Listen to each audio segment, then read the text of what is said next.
সালাম মুই সালাম কালাম দেখতে পারবো না বুঝলেন, ওই মোর ডেনাটা উপর মে ইউজ করে না। কিরে ও রমেশের পোলা না? হ্যাঁ ওইটা তো রমিজের বলা। ওরা ডাক যেত একটু। এদিকে আয়, এদিকে আয়। কাকু মোকে হ্যাঁ তোকে ডাকছি, এদিকে আয়। দিবেন কোন? কিরে তুই দেখছিস চেয়ারম্যান এখানে আছে, তুই ধাক্কা দিয়ে চলে গেলি মানে? ও কাকু মুই দেখতে পাই না, ব্যস্ত আছে বুঝলেন, এই মানুষটা মস্ত হয়ে বাজে না। তুই রমেশের পোলা না? তোর বাবা তো এরকম না, ও আমার একটা সালাম কালাম দেয়, তুই এরকম করলি কি লেগে? সালামও দিলি না, আরো ধাক্কা মারি চলে গেলি, সমস্যা কি তোর? কাকু সালাম মুই সালাম কালাম দেখতে পারবো না বুঝলেন, ওই মোর ডেনাটা উপর মে ইউজ করে না। আমি কেউ সালাম দেমু মোর দ্বার রইবে না কাকু, মুই অনেক ব্যস্ত আছে, আমি থাকেন মুই গেলাম।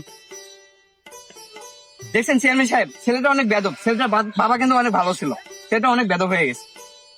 আজকালকার ফলাফাইল, হ্যাঁ একদম ঠিক কথা বলছেন, ছেলেটা অনেক একদম বেদব হয়ে গেছে। এরা আদব কায়দা মনে হয় শিখে নাই। মুরব্বি দেখলে সালাম দিতে হবে, আগে আমগো যাবো না, আমরা মুরব্বি দেখলে ফাঁস দিয়ে হাঁটতাম না ভয়ে, আর আজকালকার ফলাফাইল ধাক্কা মারি চলে যায়। অসুবিধা নেই, ওর বিরুদ্ধে ব্যবস্থা নিব আমি। আচ্ছা সেটা দেখা যাবে, চলুন যাই। আচ্ছা ঠিক আছে, চল। এই জমিগুলা ভালো দাম হবে এখন না? হ্যাঁ